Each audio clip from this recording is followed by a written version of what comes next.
Why is oud so polarizing in perfume? Some call it heavenly, others say barnyard. Oud is ripping the perfume world in two, and today we are decoding that enigma, why it divides noses, and how to fall in love with it without smelling like you're wrestling a goat. If you've bounced off oud before, it might be the nose fatigue, your skin chemistry, or price myths, not the note itself. And in the next 8 minutes, you'll know what oud actually is, why it's polarizing, top 5 easiest entry bottles, and if you're oud curious, and I would love to share those with you. Oud is the resin from infected agarwood, a rare ancient material treasured in the Middle East and Asia for incense, medicine, and rituals. Imagine nature doing couture, slow, expensive, and never exactly the same twice. In perfumes, you'll meet natural oud. They call it the liquid gold, and oud accords, which are lab-built profiles that mimic facets. Both smell really nice and incredible, they just behave differently. Oud is a symphony, not a single note. Depending on wood origin and distillation, you'll get that smoky, leathery, resinous, honeyed, medicinal, and even sometimes that barnyard smell. That barnyard usually comes from a very certain natural compounds formed in the woods. Some noses love that animalic depth, like me. It just grew on me and there's something that I like it when I wear it. Others, they hear petting zoo at noon. Both reactions are valid, I get it. But that petting zoo part is funny when, people, they get that animalic and they're like, oh, it's just a, it's a funny reaction. And it's just the reality of it. It just have to grow on you. And that quality and technique of making that oud really matters. A refined distillation can smell like polished, smoky woods, while those rougher batches may go funky fermented. They all same species, same oud, it's just widely different concerts and concentration.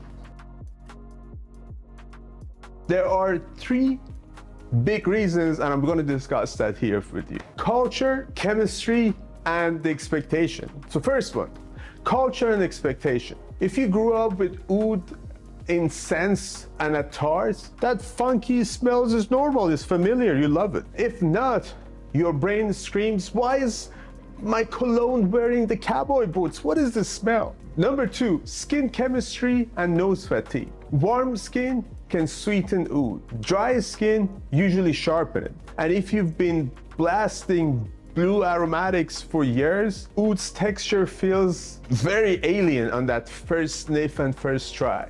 Number 3, price and purity myth. Natural ouds are pricey, and accords are of course more affordable, and neither is automatically better. I would say good perfumery beats that origin stories most of the time.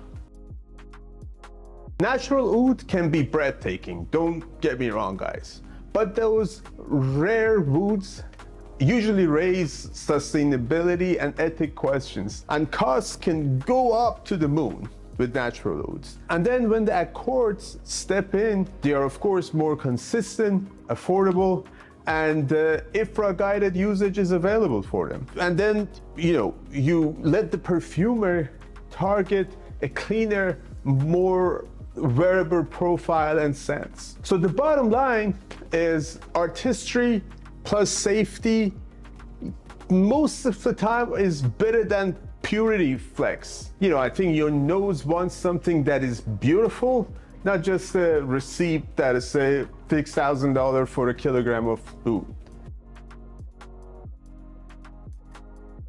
Warm up with these luxury leaning fragrances that are wearable oud styles before you attempt to go to those heavy stuff. Number 1, Tom Ford Oud Wood. Silky, smoky wood, and it's like that tuxedo t-shirt that is made out of oud and is super chic. Next, Montal Arabian's Tonka. This one is oud drizzled in tonka and spices. Think of a dessert with a leather jacket. Sweet but chic. Number 3, the Merchant of Venice Venezia 21. So this one is a refined European polish oud with that amber glow. It's posh without that posture, you know. And next is Ojar Infusion Veloris, which is, I mean, from these lists, all of them I like a lot. Ojar, this one is the one that I fell in love with it first time I tried it. It has that velvety resin, modern oud nuance, and it's like Middle East chic meets that wearable luxury that you get from it. And the last one is a little bit on the heavier side, and it's by Oman Luxury, and the fragrance name is Zafar. This one is much deeper, it has more traditional character, still well crafted, still beautiful, and I would say it's for when you are ready to level up your oud game. So I would suggest start with number 1 to 3 if you're cautious, and add 4 or 5 when you are really to feel bold and go to the next step of oud note fragrances. Are you team love oud or hate oud, and why? Leave your comments down below.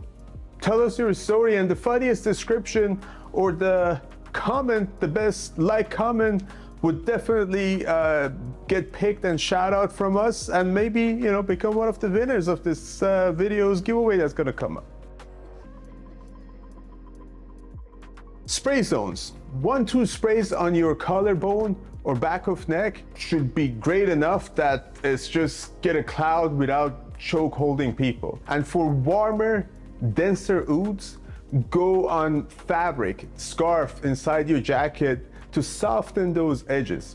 Heat. You know, I know a lot of people say oud is great for winter time. It's good, but really oud blossom and blooms in that warm weather. In summertime, have your sprays or layer under a crisp citrusy note. And the next part would be the layering tricks. Spray a clean top like bergamot neroli, and then layer it with oud base for a polished contrast, or a vanilla base like Montal Arabian Tonka, and then you just see how these fragrances perform and the note perform.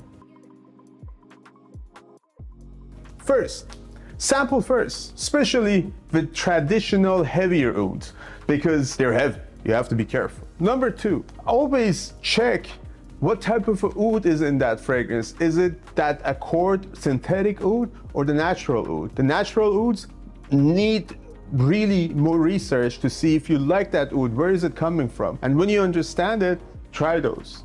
And last one, skin versus fabric test. Try both. Revisit it after 15 minutes and 4 hours before deciding what oud or what fragrance you like the most with oud fragrances. You don't have to love every facet to respect the craft. Oud is like espresso. The first sip is a shock, the third is a religion. Approach with curiosity, not fear, and you might find your signature sitting in the smoky shadows, to be honest with you, and it happens like me. And if you want a part 2 that I'll talk about the heavier, more traditional oud beast, tell me in the comments and I'll make it happen. So now it's time for giveaway. We are giving away or gifting 40 $20 Maxaroma gift cards, and you can use it on any orders of $60 above on the website. And to enter, comment down below, love or hate oud, and why. Tell me which 5 on this video you would try best and you like the most, and I pick the best 40 comments at random. And if you find this video helpful, Watch the next one. It will be the top 5 citrus fragrances, which is perfect. Actually, they are perfect layering partners with all the oud fragrances. This is Hamed from Maxaroma, and thank you for watching this video.